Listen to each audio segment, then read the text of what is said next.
ದಿನ ಒಂದು golden thought, life is a game, if you play this game long enough you will make it.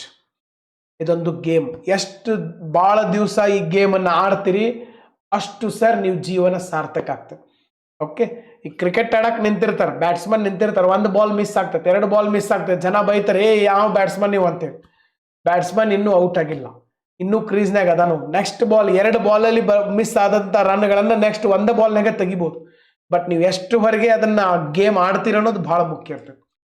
Okay, ಎಷ್ಟು ದೂರದವರೆಗೆ game. ಅದಕ್ಕೆ ಲೈಫ್ನಾಗ ಯಾವುದು ಇತ್ತೀಚೆಗೆ ಯುವ ಜನತೆಗೆ ಈ ಒಂದು ತಾಳ್ಮೆ ಭಾಳ ಕಡಿಮೆ. ಸ್ವಲ್ಪ ಏನಾರು ಆಗಲಿಲ್ಲ ಅಂದ್ರೆ ಬಿಟ್ಟು ಬಿಡ್ತಾರೆ, ಹಂಗೆ ಬಿಟ್ಟು ಕೊಡಬಾರ್ದು. ಓಕೆ, ಕ್ವಿಟ್ ಮಾಡಬಾರ್ದು. ಅದಕ್ಕೆ ನಾವು ಹೇಳಿದ್ದೀನಿ, quitters never win, winners never quit ಅಂತ. ಬಿಟ್ಟು ಕೊಡಬಾರ್ದು. ಇದೊಂದು ಗೇಮ್ ಇದ್ದಂಗೆ ನಿಂತು ಆಡ್ಬೇಕು ನಾವು. ಈಗ ಆಟದೊಳಗಡೆ ಏರಿಳಿತಗಳು ಇದ್ದೇ ಇರ್ತವೆ.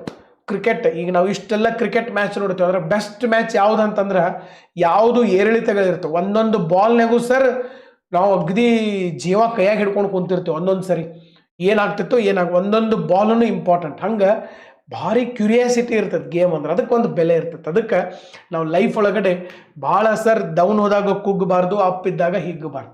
ಗೇಮ್ ಇದು, ಎಷ್ಟು ದಿವಸ ತನಕ ಆಡ್ತೀವಿ ಅಷ್ಟು ನಾವು ಅದನ್ನು ಎಂಜಾಯ್ ಮಾಡ್ಬೋದು, ನಾವು ಅದನ್ನು ಮಾಡಿ ತೋರಿಸ್ಬೋದು. ಅರ್ಧಕ್ಕೆ ಬಿಟ್ಟು ಕೊಡಬಾರ್ದು ಅಂತೇಳಿ ಇದರ ಒಂದು ಅರ್ಥ.